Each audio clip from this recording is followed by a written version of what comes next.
Thank you everyone for tuning in today for our panel discussion on equity, violence and the law, policing lessons for Europe and the United States. Given the ongoing trial of police officer Derek Chauvin in the murder of George Floyd, we thought it would be a very useful and contribution to have a transatlantic conversation about policing, to see what different approaches are in European countries and in the US and what we can learn from each other. And also on, most importantly, how to prevent police violence and address systemic racism in our societies. I think we all remember last year when most of us saw the video of George Floyd dying under the knee of a white police officer. And then, this was really a watershed moment where people were shocked and waking up, but this is only one of countless victims of African Americans that are victims of police violence. And as a result, we saw a summer full of Black Lives Matter protests throughout the United States, but also in Europe. And many have called for police reform, and that encompasses different aspects from, defunding the police, banning chokeholds, investing more in community policing. So one thing that struck me yesterday when I saw the opening remarks during the trial against Derek Chauvin was that his lawyer said, his defense said that essentially what he did, what Derek Chauvin did is what he was trained to do. So the broader question that I want to ask us and our panelists today is, what is police actually here for? How do US and European approaches to safety and policing differ? And who needs to be at the table to make sure police are adequately equipped to respond? And how do we ensure policing equity for all citizens and address systemic racial disparities? To discuss this, we have a distinguished panel from Europe and the United States, and I'm going to introduce all of them in a second. But if you have questions for our panelists, please send them an email via gep@wilsoncenter.org. I'm going to repeat it. It's gep@wilsoncenter.org, or you can also reach us via Twitter on Wilson Center GEP. So welcome to our panelists. Welcome to Artika Tyner. She is a professor at the University of St. Thomas School of Law in Minnesota. And she's also the director of the Center on Race, Leadership, and Social Justice there.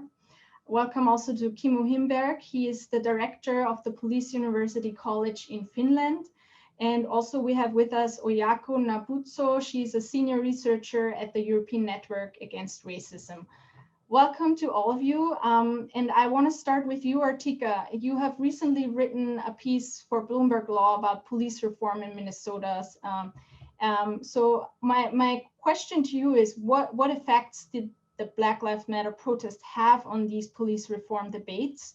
What has changed since then, specifically in your state, but maybe also more generally in the US? Thank you. I appreciate the introduction and to be among such an esteemed group of panelists. For me, I think we have to anchor this first in history. In many ways, Black Lives Matter, we've seen it as a hashtag or maybe a slogan, but it's really been anchored in a movement around ensuring racial justice in some meaningful ways. This is a centuries-old dilemma in America as it relates to policing at the intersection of race and poverty and displacement. So when we look at this, goes back to our early days of even figuring out what policing would look like, whether it was related to the Southern slave patrols that used their policing function and power to terrorize and dehumanize enslaved Africans, to avoid insurrections or to quell any type of revolts. When we go back to the images, even last night, as I was thinking about the topic at hand, it's looking at the images of the civil rights movement, of the dogs, the police dogs attacking young people in Birmingham and brutally biting them. And we're looking at Congressman John Lewis crossing the Edmund Pettus Bridge on what we know today as Bloody Sunday. And so when we look at all these things in totality, we'd be remiss not to anchor them in already centuries old challenges and thinking about the relationship between the community and the police, the question of what is public safety, the questions of what is structural racism, who is impacted, how, when, and when is that piece, maybe Sam Cooke said it best, when will a change come? What will it look like? What will reform look like? How do we reimagine the very essence of policing and community? So it leaves us with many pending questions, but we'd be remiss to start here in 2021 with missing centuries of challenges around policing, and in particular, what anchors us here today around the experience of African Americans in our quest for racial justice. So I'll lean a little bit on abolitionist Frederick Douglass. And he tells us that power concedes nothing without a demand. This summer, we had a demand that could not be denied. We had a demand that stretched across over 140 different cities across the world. New York Times says in conservative estimates that over 7 million people took to the streets. A very clear demand to say racial justice. And you heard the chants in the street. I could hear them in my window. I'm in the Twin Cities where George Floyd was murdered. So many of the things that you all saw in the news, I could see right out of my front window. And so the reality of it then is that the demand, and I heard it all throughout the night, what do we want? We want justice. When do we want it? We want it now. So Black Lives Matter had become that battle cry, that chant to bring people together on asking this question of what does justice look like? And how do we make it come to alive after centuries in grappling with it in the United States? Now, I had a unique opportunity personally. I served on the working group to help reduce officer-involved deadly force or police encounters. So when we look at this, I sat in that working group and not just physically sitting, but physically sitting and listening and learning and formulating what some of the ideas could be to really manifest change, to ask that question of when we want justice, if we want it now, what does it look like? What needs to change in some meaningful ways? But we have to start once again. I think sometimes we forget history and context. We have to go back to President Obama's administration as a recent example. The 21st Century Policing Task Force had already outlined what we needed to do. And I'm going to say this so we can hear all the way in the back so we are all clear, because sometimes we're like, we don't know what to do. That's our common response when we talk about racism in America. We throw our hands up and go, we don't know what to do. Yes, we do, my friends. There are 6 pillars that were outlined, and I'll just read them so this will guide some of the pieces on what was really the demand. Building trust and legitimacy, policy and oversight, technology and social media, community policing and crime reduction, officer training and education, and officer safety and wellness. So we all, no matter what jurisdiction we're in, could build upon those 6 pillars to manifest change. So here we are. What does it look like then in Minnesota? In direct response to the protests and the demand in Minnesota, it led us to the Minnesota Accountability Bill, or the Accountability Act of 2020. And it did a few things that I just want to highlight. First, it modified this threshold, and this goes back to just your opening and asking what happened in the defense's opening statement. It modified what we thought about and what we considered as the appropriate use of deadly force. It also required all law enforcement agencies to update their written policies on the use of force in their department. And notice this, and once again, these are not new things. My grandmother used to say, there's nothing new under the sun. We've said this over and over again. A duty to intervene in excessive force situations. That's looking at the sanctity of life. Secondly, a duty to report illegal use of force. So that's the accountability within.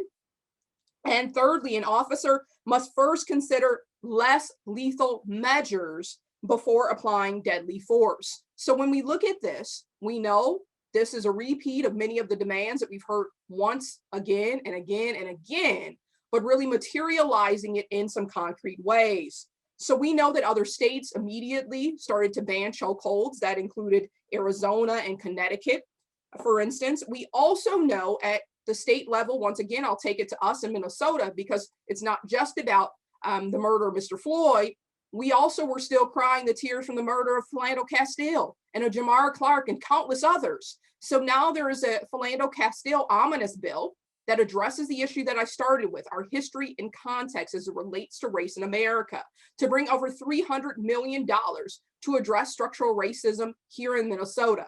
And I have to pause here to give our story of Minnesota. I was born and raised here. 5 generations of my family lived in the same community, the historically Black community of Rondo. But the reality of it is, in Minnesota, we oftentimes say it's the most progressive state, that we made great progress and everything looks great. Can't you see the rainbows brighter in Minnesota? But the reality of it is, at the intersections, once again, of race and poverty, and Mr. Floyd's murder helped to highlight this, because in the news, we couldn't deny this anymore. Disparities in every quality of life issue, from healthcare to looking at the quote unquote achievement or opportunity gap in education, we saw all of these disparities. So when we look at where we are today, the Philando-Castile Omnibus Bill is an opportunity to grapple with, once again, those century-old historical, structural, institutional challenges that we can no longer avoid. In a state like Minnesota, that's designated as the best quality of life, the best place to live, to raise your family, is not the experience of the African-American community. So go back what's anchoring my remarks today, that demand that we can no longer, even in Minnesota, sit where we are. And then at the federal level, to help unify the 50 nifty United States, right? We know that there's currently a pending bill.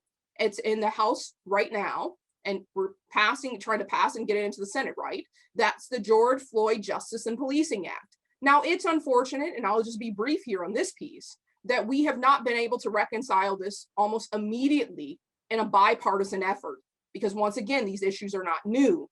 But here are the issues that we are grappling with at the federal level.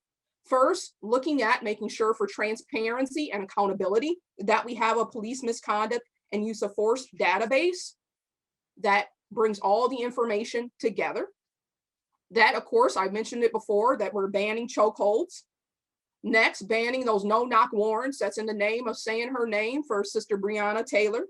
And then amend the federal civil rights law and qualified immunity. I left those last because those are the points where many people go, that's where the conversation ends. But it really should be where the conversation begins that compels us to action. So amending the federal civil rights laws would ensure that we're looking at the use of force and the use of lethal force, of how it's used, that we're moving beyond. In the past, we've looked at it, it's based upon whether or not the officer's actions were willful. So it's looking at it directly through the officer's eyes. But now if there's an evolution based upon the current proposed bill in the George Floyd Justice and Policing Act, it's looking at whether or not it was reckless disregard. So that's a lower threshold. So as an attorney, this threshold, this evidentiary proof matters. And last but not least, addressing qualified immunity. That may be a part of addressing this issue is holding officers accountable personally for their actions as well. So when we think about all these pieces coming together, the final demand, of course, was from the community around change. Here in Minnesota, where Mr. Floyd was murdered, in Minneapolis, the city council even took action to some extent to address this piece that the community said we need more holistic policing, community policing. Some said defund the police. Others chanted, and said we're abolitionists for justice. We don't need the police department. But what the police department was able to do, based upon the charter from the city, was to allocate $8 million to address some of these quality of life issues, to bring more social services, mental health services on the ground, which is critically needed. Now, for many, this is not enough. It's not even a beginning. It's not even a starting point. But this is one way that pressing that community demand has helped to bring some reallocation of critical resources to address these issues around policing in a broader scope. Because if we look at my work as a civil rights attorney, the greatest challenge that we see, that we're using the criminal justice system and what we call mass incarceration because of the racial disparities as well.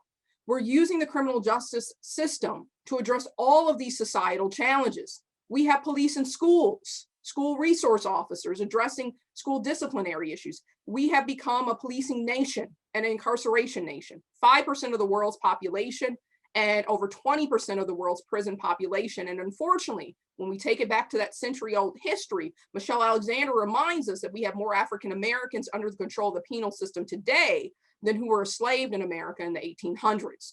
So it draws us back to that question of what happened this summer. There was a clear demand. Thank you. thank you for these remarks. I want to move to Kimmo, who, he is in Finland, and I think the two approaches to policing probably couldn't be more stark or different. And the question that I have for you, Kimmo, what is the sort of approach to police in Finland, and how do police officers understand their role? And if you can speak to those two things, that would be great. Thank you, Teresa. I believe that a larger part of our audience is in the US, and thereby I should perhaps put you on the map first. Finland, the country where I live in and where I represent the police, is a small Western European country in the northeastern corner of the European Union. In geographical area, this is relatively large. I believe somewhere between Arizona and California, but the population is only 5.5 million and unevenly distributed between metropolitan areas and very, very thinly populated, vast countryside. Even if the population is small, but the number of police officers in the country is, in international comparisons, even smaller. We have approximately 7,400 police officers in the whole country, meaning one officer per every 750 citizens, a very low figure compared to most other European countries and also compared to the US. When it comes to policing, firstly, I would say that there is no European style policing. Policing is original in its society, and perhaps we could say that policing in a way reflects the society, or at least it reflects the general public administration and its practices and its attitudes. If you ask me to illustrate Finnish policing briefly, I would do it by saying that firstly, it is very, very strictly regulated through legislation and internal regulations, and these are strongly based in international fundamental rights conventions. As an example, the Finnish Police Act, the main national piece of legislation, starts by saying that the police shall respect fundamental and human rights.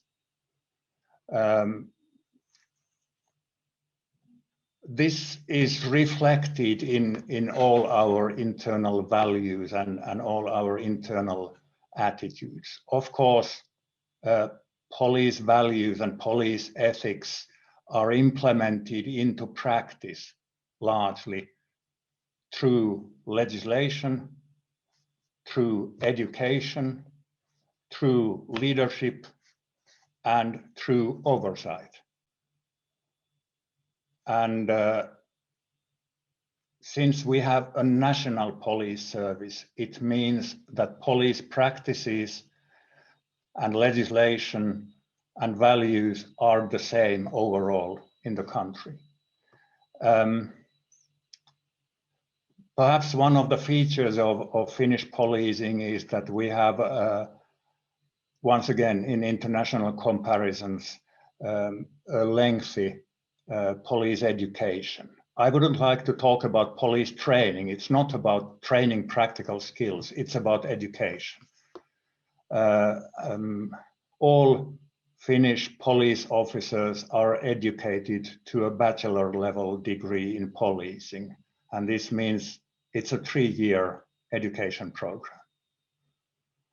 So there is plenty of space to study law, study legislation, learn to apply legislation and regulations in everyday policing situations, and etc.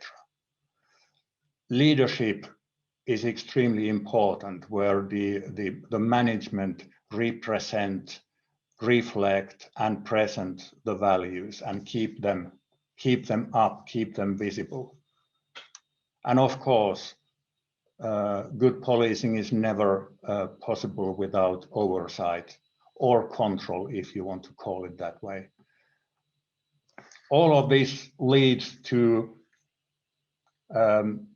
policing, which hopefully can be called ethical policing. And if nothing else, then at least it is reflected in the public trust. In several international comparisons, the public trust, the trust of citizens towards the police in Finland is the highest in the world. I will take just one example. In 2019, the World Economic Forum published a report which is a comparison of 141 countries. And they are one of the comparison aspects was public trust towards the police. Small Finland, #1. So at least there is at least something where we have been successful. Thank you. Thank you. I want to stay in Europe because I think, we talk a lot about police violence in the US. And of course, Finland might be, a very unique example in that it's very small, like you just described, trust very high.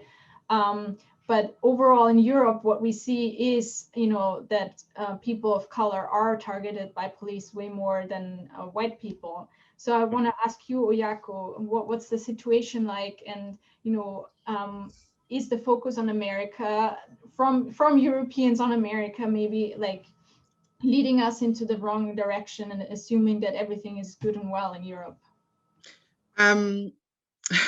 Thank you for your question, and thank you for inviting me to speak today.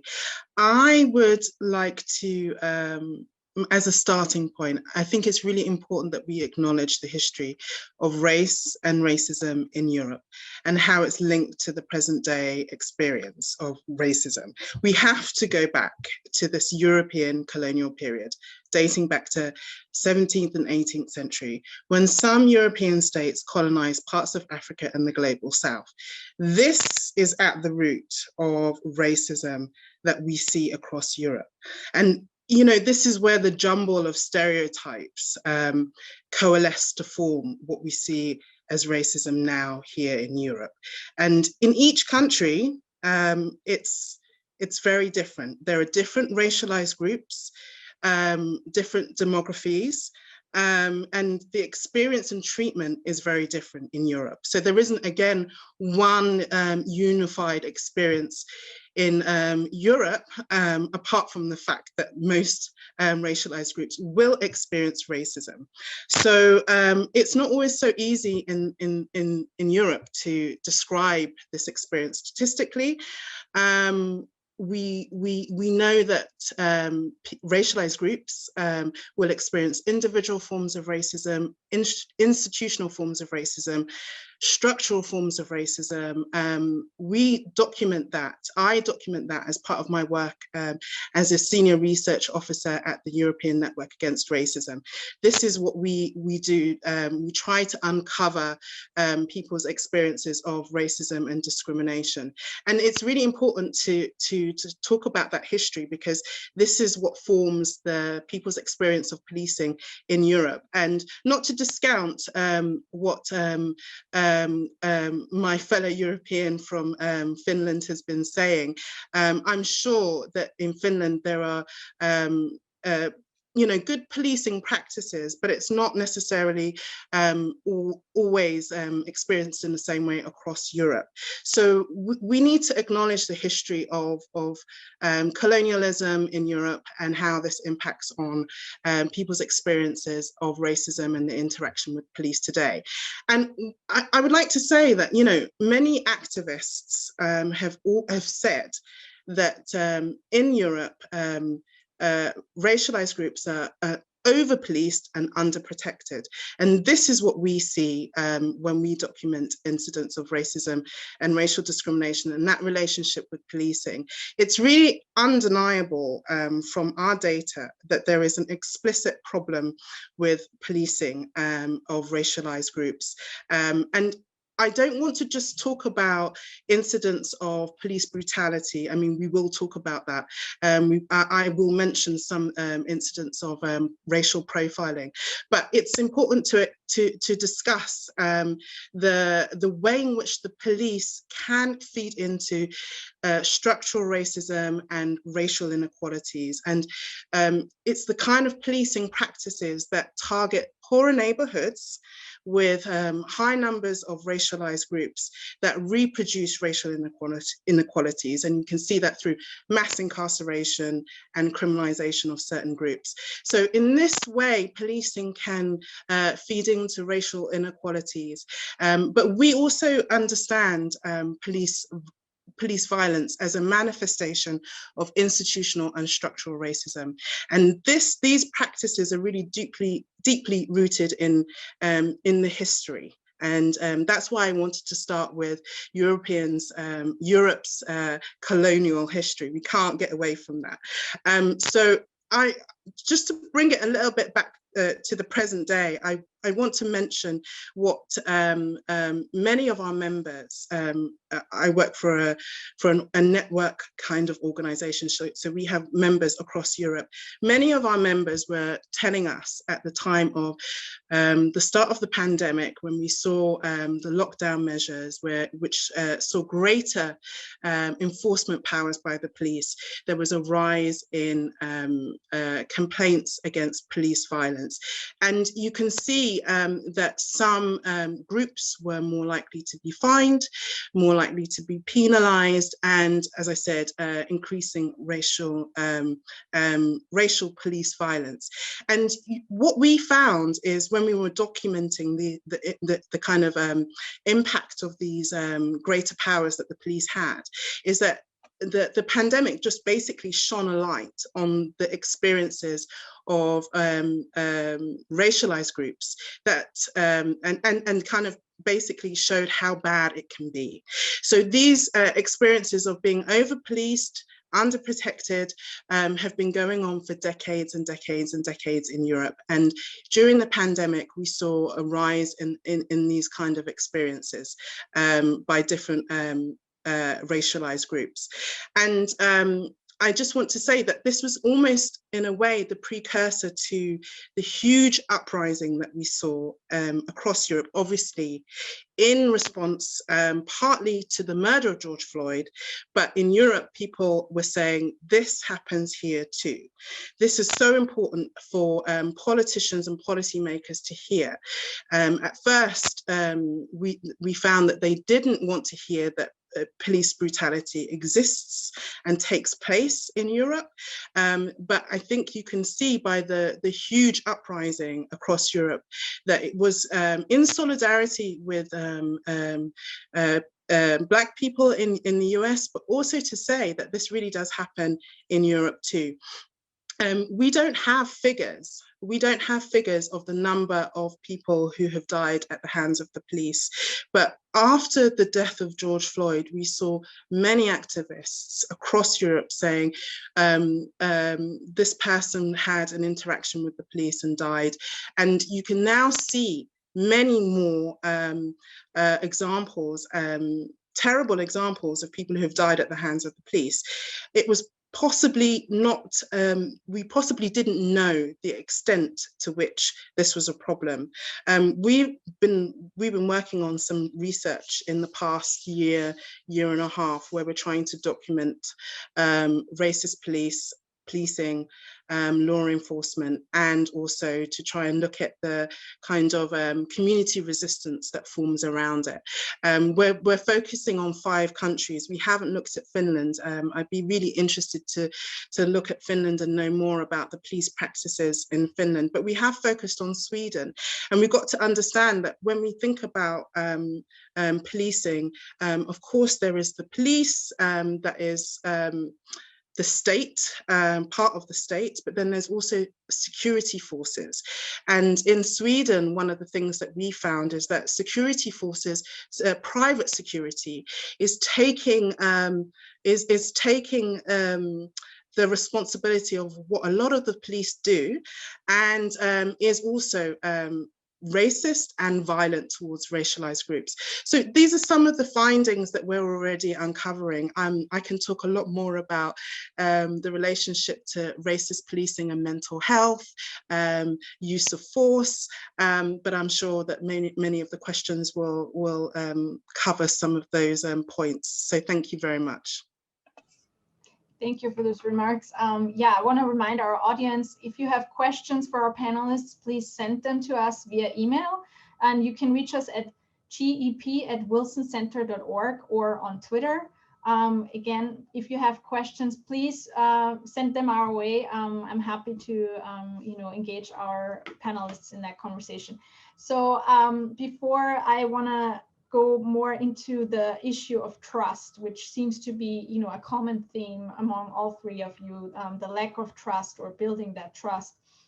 I still want to go back for a second and look at the US versus Europe, because you can, if you look at the statistics, and not to minimize, the experiences that Europeans have, people of color have had in Europe, but the number of people killed by police in the US is just exponentially higher, it seems.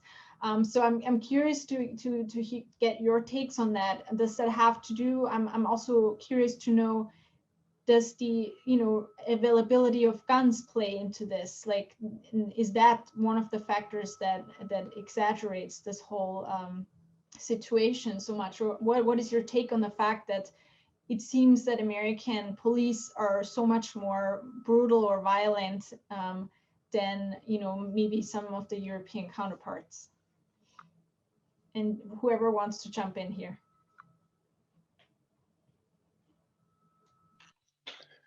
Teresa, if I may, I want to be very careful in making comparisons. I'm certainly not an expert in US policing. I depend on the media largely. But as I said earlier, the police and policing in a certain way is always a reflection of the society. And since you mentioned it, the popularity of firearms, if I understood you correct. Of course, if the society considers carrying a firearm in public places as a civil right, then there is always an increased risk of people using the firearms, which means that the security authorities, meaning the police, has to be able to respond to those threats to other citizens. But then if I once again reflect of my own country, this is a country of forests. Hunting is a popular hobby. There are approximately 1.5 million guns with gun permits. So statistically, a firearm for every 3 or 4 citizens. But we have a very, very small number of violent crime where firearms are used. Then again, the Finnish police is armed. Every uniformed officer visibly carries a sidearm. But as an example, last year, there were 4 incidents where the police shot at a person. And the aim is always not to use lethal force. None of the target persons died. When it comes to violence against the police, 2 officers have died in duty during the 21st century. So extreme violence between citizens and the police is rare, irrespective of the large number of firearms. So there is something which is much deeper in the traditions and in the thinking of the society, not only in the thinking of the police or in the police tactics, but in the society, than only the commonness of firearms among the public.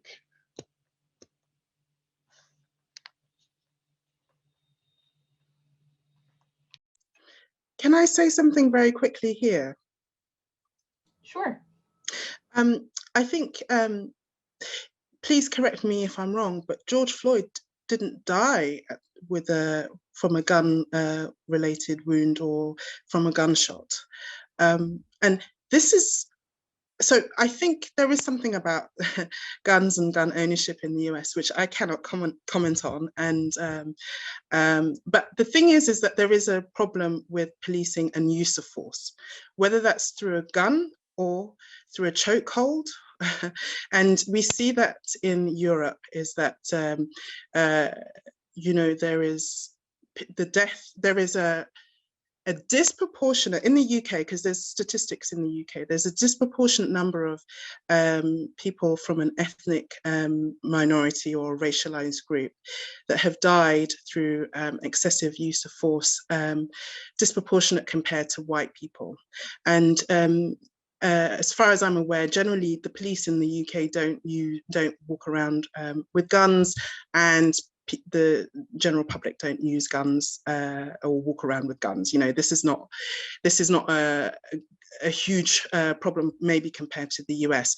So I think the issue of gun ownership and use by the police is an important one. But if we're looking at a comparison with the US, I think we should think more broadly about different techniques and use of force. In the case of George Floyd, guns wasn't necessarily an issue. And in the case of many people who die at the hands of the police in Europe, guns is not necessarily the issue. But I'd be really interested to hear more from my US colleague, Artika, to know more about this.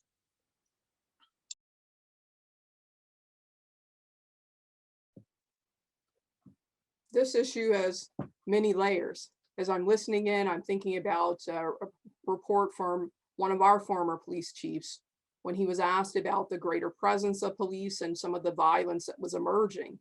And of course, he talked about 2 issues: a higher rate of gun ownership in the United States, and maybe it is related to just some different culture around guns to a certain extent, and from recreational more to protection. I don't know. That's not my area of expertise. And there are plenty of folks who are emerging and providing key research on whether it's the violence in our culture, mass shootings, to give more context. That's not me. But what I can tell you, his second issue also was related to, he said, such a high rate of drug use and mental health challenges. So all of a sudden, to the points that you're hearing, policing is being used as a default to address a myriad of different issues. So at this point, maybe it's also a question of design. Are there alternatives to policing that can grapple with my loved one having a mental health crisis? Because remember, if we're going into training and education, are officers trained to address that issue? If we go squarely into the issue where we all started and what really brings us here, of that demand that I talked about earlier, as it relates to race bias and relates to racial violence and institutional racism, are we providing the appropriate education, training, and experience around those issues as well? Because time and time again, if you're watching the news and media here in the US, people continue to ask, how can we take into custody a white assailant who's just engaged in mass shootings, but we can't take into custody an unarmed African American? So I think a piece of this is grappling squarely on this issue related to race. What does it mean? Does it mean that we need some new techniques around de-escalation when it comes to a racial context? Does it mean, and I'm listening here, I think I want to visit Finland right away. Does it mean that we change the actual interactions between policing? What does it look like? I know when I grew up, Nancy Reagan, introduced us to this idea of being safe and officer friendly in the peak of the war on drugs. But in really many ways, for me personally, that was the introduction to drugs. I didn't know anything about drugs until in school it was presented. And then all of a sudden it's presented a say no to drugs. But it wasn't addressing all these underlying issues. So it's hard to take it squarely and say, is it more violence in the US? Is there more mental health crises in the US? Is it because there's a greater use of drug use? All of those are interesting issues, but maybe it's my take as a civil rights attorney. Squarely, my work looks at the racial justice issues. And I can say until we start to anchor ourselves in addressing those issues, it is difficult to grapple with everything else, because then we're talking about symptoms.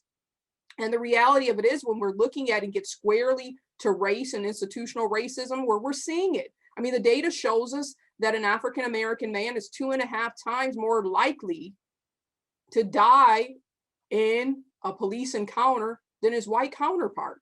We have to grapple with that. So for me, that's where my area of expertise is. And I think it's more than education and training. It's grappling with this across our culture in some real meaningful ways, and maybe reintroducing the idea, what does policing look like? What does it look like is more than just officer alleged friendly in our neighborhoods. It looks like more than an officer with a gun. It looks like radically transforming our values around the sanctity of life, around creating communities of care. It looks like radically transforming our values on, do we turn everything into a policing issue? Are there other options on the table? Thank you. I wanted to ask our Finnish colleague about this. You mentioned, Artika, you mentioned the de-escalatory approach, and that in the US, police seems to be responsible or called, on countless issues, ranging from mental health crisis, domestic violence, to, I don't know, a pet being caught somewhere. Like, it can be anything. And I'm just curious to hear from Kimmo, what is the actual role of police in Finland? And do you have help from other, civil workers? How does it work in Finland? Thank you, Teresa. And thank you, Artika, for those comments, which to me, quite honestly, perhaps emphasize the differences in policing approaches in different countries. But to respond to your question, Teresa, cooperation with other authorities, and not only authorities, but also, for example, the third sector, is essentially important for the police. And for example, cooperation, since Artika, for example, or both of you mentioned citizens with mental problems. Understandably, the police in performing its everyday duties often confronts people who have mental health problems, who have problems with drugs abuse, etc. But in most cases, grasping these problems is not a matter for the police, but rather to the social and health sectors, and thereby cooperation between authorities, for example, between the police and social authorities, is key to success. And we educate the police officers, of course, to this cooperation. And in this institution, for example, it is customary that that in educating future police officers, we have lecturers who come from other sectors of life. For example, social and healthcare services. I want to move to our audience questions. We have one about police unions and qualified immunity. And the question is, does Finland have powerful police unions such as those in the US? Or do other European countries, for that matter, have those police unions? And does something like qualified immunity exist for Finnish police force? Because here in the US, that is one of the big debates about accountability. You know, we're seeing this now with the trial against Derek Chauvin. Can police actually be held accountable for its actions? Excuse me for saying this, but even the question sounds completely irrational to me. What else then? I mean, if a police officer acts in a way where he or she, for example, evidently uses excessive force, which can be interpreted as using violence, of course the case will be investigated as a suspected crime. There is no question for that.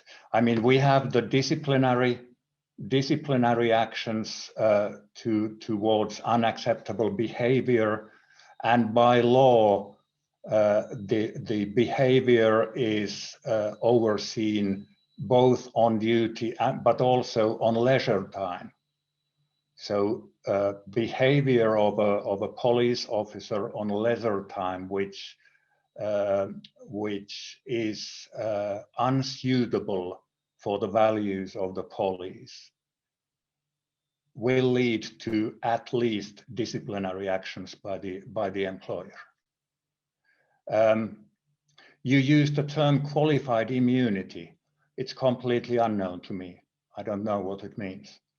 I'm sorry. But perhaps I made the theme clear.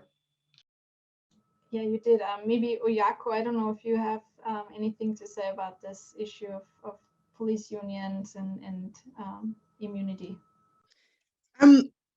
Yeah, I mean, it's a term, qualified immunity. I mean, I understand it in the US context, but in the European context, I'm yet to really fully understand if it exists in the same way. I think what is interesting about the unions, if we want to talk about unions more generally, is when we had the Black Lives Matter uprising in Europe, and again in 2020, we could see that the things such as there were kind of like political policymakers questioning things like use of force. Should certain chokeholds be introduced in the curriculum for training police officers? And in France, I remember at one stage, one policymaker who was saying that we should remove this from the curriculum. So the police force should be no longer trained in a certain technique. Over the summer, the police unions which they can be very powerful, were going back to the policymakers and saying, we need these kind of techniques to ensure that we can keep ourselves safe and different communities safe. And so policymakers backtracked because the police unions were so strong in lobbying them against removing this kind of technique from the curriculum. Also in Belgium, we've seen police unions being very powerful in the connections with the media and how violence protests are covered, where you see in the media that the violence towards the police is highlighted and the violence towards racialized groups and communities is diminished. So I'm not sure if I can answer this question of qualified immunity, and which I think is really an important question. But I want to note that police unions are very powerful in Europe, and they can dictate to some extent the direction that policymakers go in. Maybe Artika, if you have anything on the qualified immunity here in the US. For that piece, there's just growing concerns that the reality of it is the challenge that I would face as an interaction if I walked out of the door and have a violent encounter with a police officer. It would be my city. I live in the city of, here in the Twin Cities, right? So it would be my city that would be grappling with, one, addressing the civil suit as we see many of the settlements, or, two, taking on many of the roles and legal responsibilities around the accountability of what's happened outside in that particular scenario. So once again, I'm intrigued in thinking about how this looks differently in different countries, different nations, and what are the considerations. And I also think that we cannot miss this piece related to the police union that impacts to, as Mr. Kimno said, the idea on the responsibility and the accountability of officers. But in the US, in the context of what many folks are saying, is the challenge that the unions that impact and have a high level of power, and in many instances, even over the police chief, around disciplinary action to resolve future or patterns of behavior as well. So these two issues are at the forefront of many of the debates that we're seeing here in the US to ensure one thing that community members are saying: officer accountability in some meaningful ways for their actions. We're getting to the end of the discussion, so I wanna, there's so many aspects to this we haven't really touched upon, the fact that in the US, so much is, regulated on a state level or local level, but not on a federal one. Whereas I think, if I'm right, in Finland, it's all on the federal level. But I want to come back to this important theme of trust building, because, you can have, all sorts of police reforms, changing the laws. But what it boils down to in the end is whether or not a person feels actually safe walking on the street, encountering police, and also making sure, of course, that, that we all, no matter who we are, that we are feeling safe in our surroundings. So the question that I have for all of you is, how can we increase or in some cases the trust is completely gone. How can we rebuild this trust between, in the case of the US, predominantly African-American communities and the police, but overall, it goes so much wider than that. How can we rebuild that trust? What are some, things that need to happen in that area, aside from the obvious, we're going to ban chokeholds, we're going to do these techniques, we're going to make sure that officers are being held accountable? Teresa, if I may start. To me, it often sounds like people would think that in societies where citizens feel they have a serious problem with the police, it seems that they often think that it's about some kind of a reform that is needed, that the change could be implemented with a snap of fingers, so to say. That is certainly not the case. Trust has to be built, and it will take a generation, because it's not about police practices, it's not about police tactics. It's about building an ethical basis.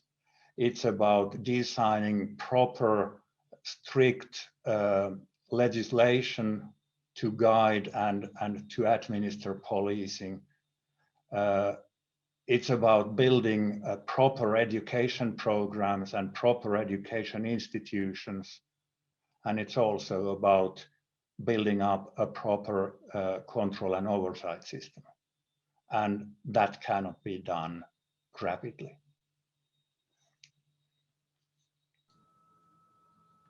I don't know who wants to go next.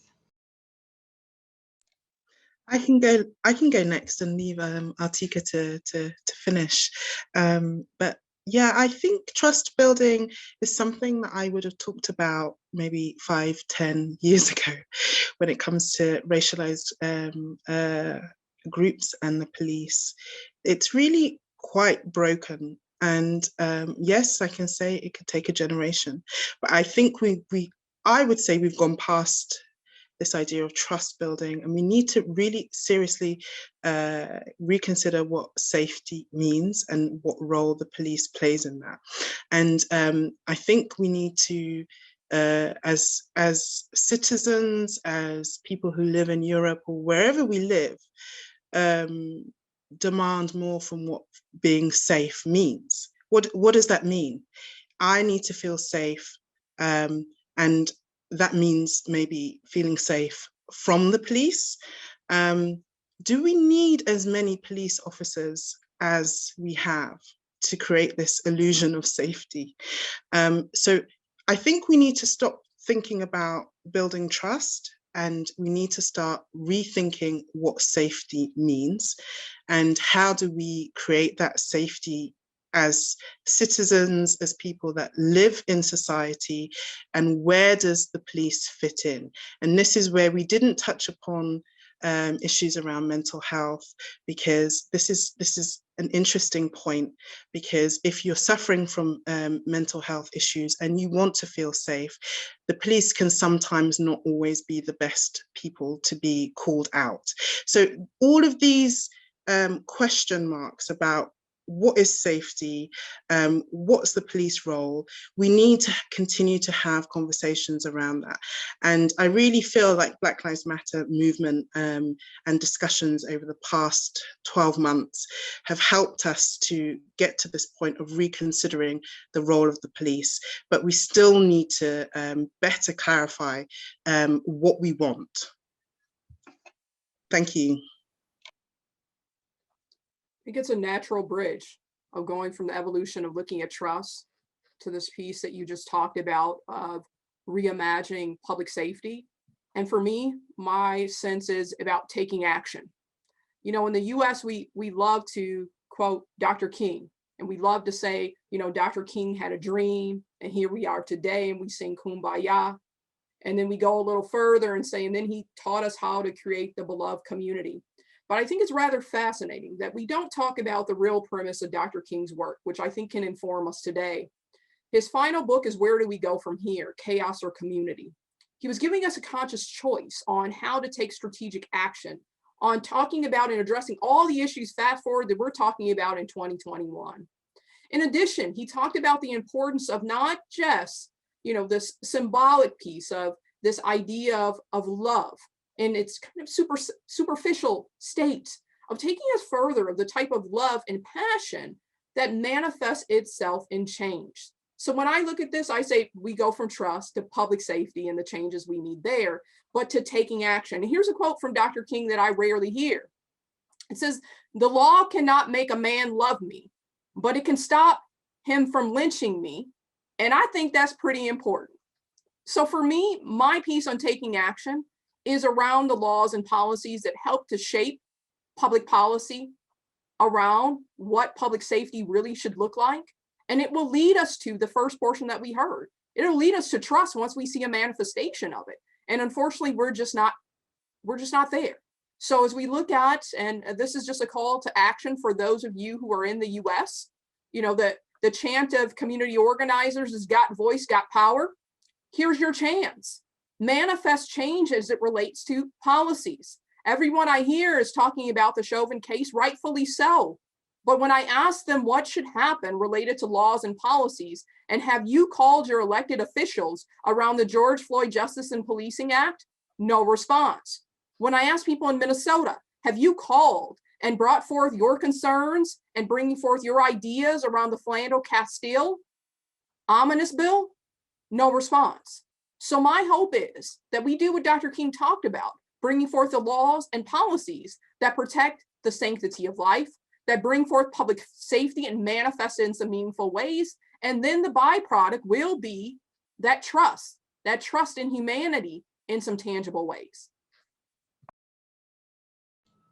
Thank you very much for these powerful words, Artika. I think, we can all agree on that this is, the reimagining the public safety will take a lot of work, a lot of, effort and time. And I think, I want to end this on a positive note, but, last year when I participated in the protests and saw the protests, one thing that I found, sort of, striking was that more and more white Americans are basically, coming out in support and making sure that, that something really changes. And I hope this was not just briefly, as a sort of, solidarity, but that this solidarity will continue, for years, and that we can really, make sure that something changes. And as you said, there is so much that ties into this, from systemic racism to just, economic and social opportunities for many, mental health, all these issues that need to be talked about and tackled. But I think this was definitely a worthwhile exchange. So we could also hear the perspectives from Europe that differ, of course, a lot, but maybe there are some pieces, some small pieces that we can take and consider on both sides, how we talk about policing in the future and how we actually live, as citizens and interacting with police. So thank you very much for joining me, and I'm looking forward to continuing this very important conversation. Thank you.